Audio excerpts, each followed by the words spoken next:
Apparo Tutorials. How to use filters. We start our tutorial again, with the standard demo business case, and open the edit view. This business case already contains two filter widgets, that we will use later. For the beginning, we have a look at the business case main filter, in the menu, Filter Data Output. The filter is using SQL select commands, but only the where clause. In SQL, the where clause filters the select, with the specified conditions. Everything until where is added automatically, and must not be inserted here. We start the business case once, to see the unfiltered data.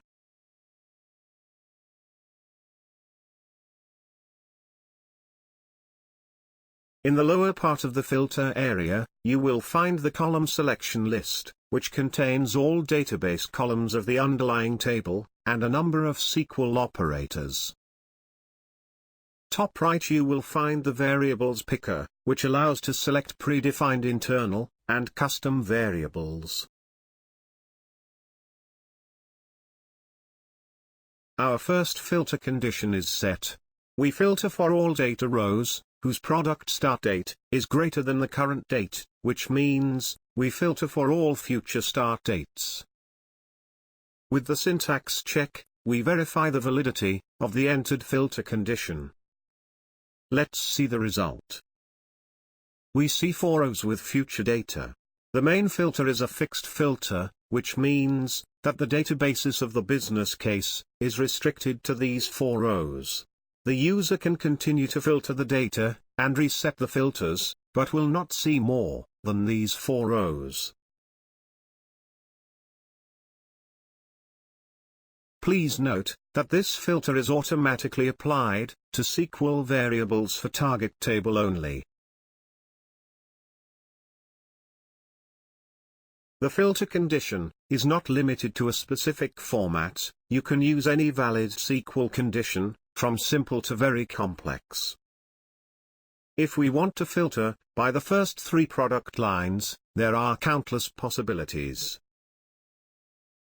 This condition returns 10 rows.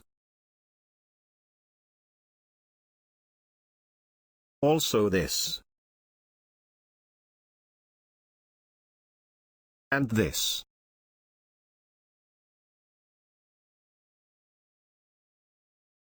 The business case filter can also be used, based on the security group of the user. But first, we have to enable it, and open the Features menu.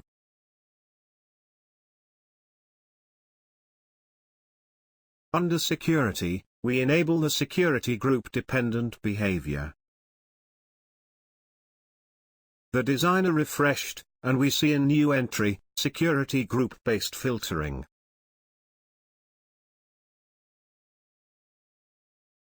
In the property, Security Group, we enter the name of the security group that should use this filter. An example could be, users of the group test group 1 are responsible for the product line with ID 1. To store this filter, we have to click on Add Security Group. Then we add test group 2, filtered for product line 2.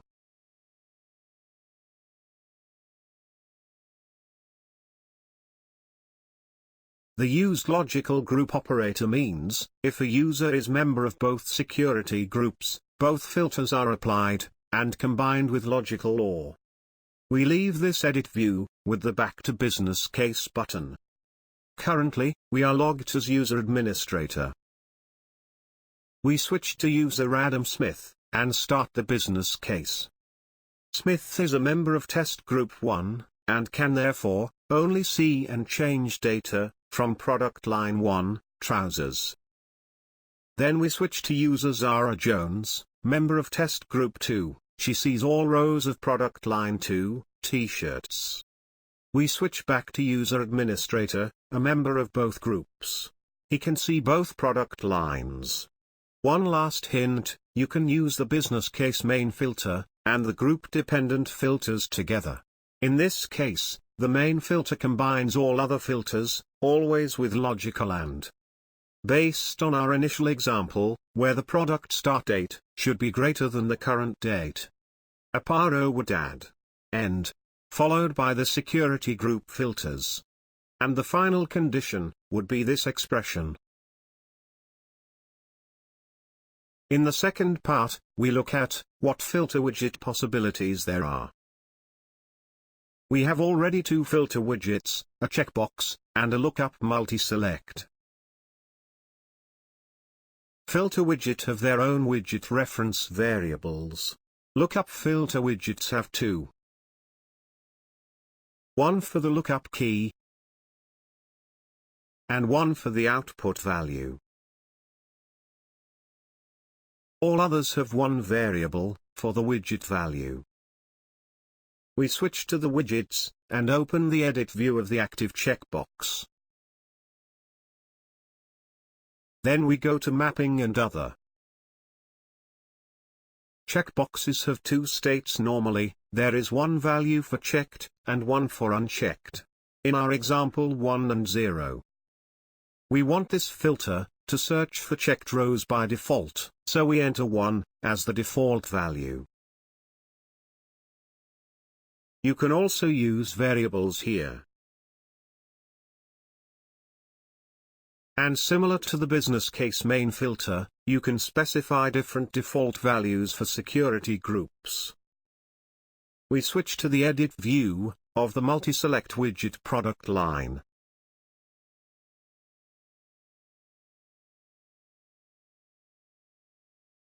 Multi-select widgets can have several default values. The values are entered, separated by commas. As you may already know from previous videos, you can use the useLabels parameter to use the output values as well. We are now doing another test run. As we can see, our default values are set in the filter widgets. Active is checked, and product line filters for caps, or trousers. We get as a result, only two data rows. The reason is, that both filters are combined by default with logical, AND. So the filter is active is activated, and the product line is caps, or trousers. Filter widgets can have only two states, checked and unchecked. To filter for both states, you can deactivate the checkbox filter. We see now all rows of the product lines caps and trousers, checked and unchecked. The Reset Filters button resets the filters to their initial state, with the default values set. Next, we will add another filter widget.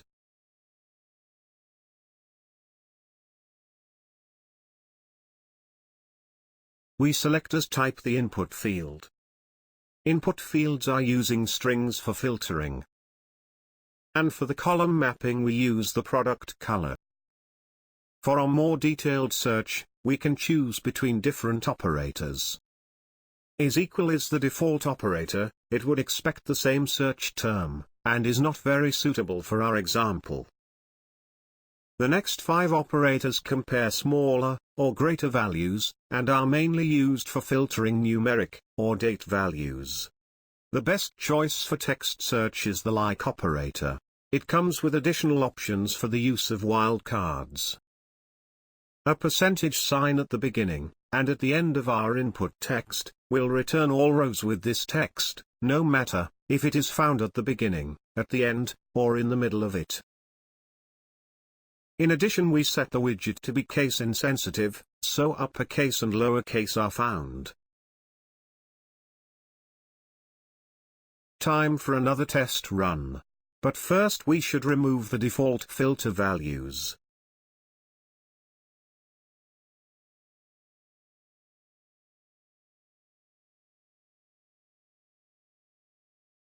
In the added input field for the product color, we enter B and L as first test. As result, we receive all rows with the colors black and blue. One more test with the letter W.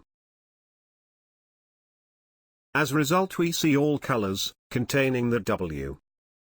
We will add now a fourth filter widget.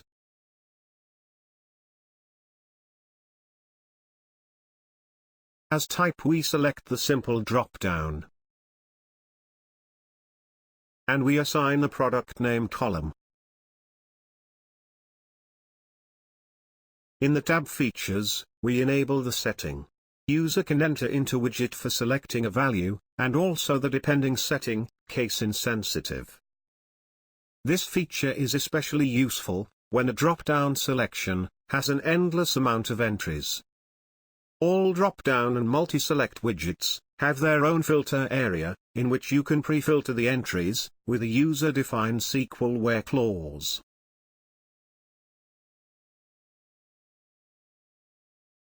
Once again, we run the business case and check the result. While it's pretty easy to choose from this manageable selection of sample data, imagine there would be a few thousand. In this case, users can simply reduce the selection by starting to type. This feature is available for all drop-down widgets, and not only in the filter area. The next feature we want to show is Cascading Dropdowns. Our dropdown for the product name should only show the list elements that are contained in the selected product lines. We open the Edit view of the Product Name Filter drop-down widget and go to Tab, Lookup, Drop-down and Multi-Select. Here we can filter the results list. We would like to display all items whose product line is in the current selection of the multi-select widget product line. Therefore, we need the widget reference variable of the multi-select widget product line. The final filter condition is product line ID in search key product line ID. Please note, the feature caching of lookup results at business case start time must be disabled when using variables in the widget filter. We run the business case to check the result. The product name filter is empty because we have not selected any product lines. When selecting product line, bags, we can select all corresponding products. If we select two product lines, we have all products of both lines in the list. Filter widgets can also be placed on a separate filter page. But first we have to enable it in the Features menu. Under Filtering, we enable the option, Put Filter Widgets on a separate start page. Now we open the Edit view of our first filter widget. In Tab Features, we will find now another setting, Display On, followed by a selection of 3 settings, on the same page as the Edit widgets. That's where they are now. On a separate filter page. And on both pages. And this is the option we select.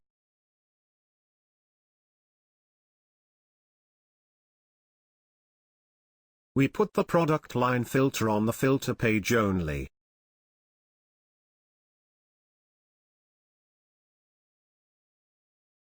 The other 2 filter widgets should also be shown on both pages.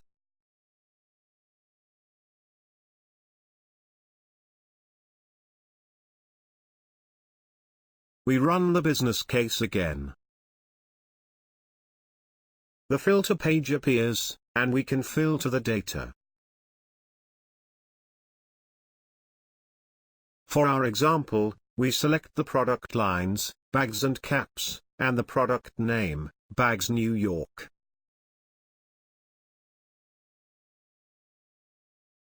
We receive one row as result.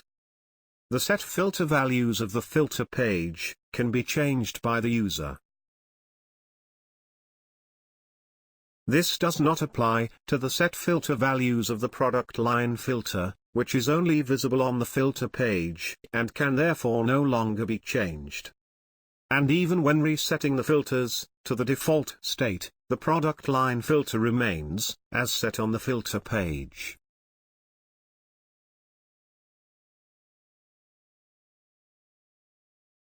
The settings of the filter page can be found in the menu Filter Widgets. Here you will also find the advanced filtering settings, but first we have to enable this feature. By default, are all filter widgets combined with a logical and. The advanced filtering allows you to change this. In the search expression, you will find all filter widgets, which are represented by their widget reference variables. All widgets are combined with logical and. When changing the operator, you can freely group the filter widgets using brackets. In our example, we want to see all results that are matching filter 1 and filter 2, or filter 3 and filter 4. So we enclosed the first and the last two widgets with brackets, and combined both with an or. Questions? Send an email to support@apparo.solutions.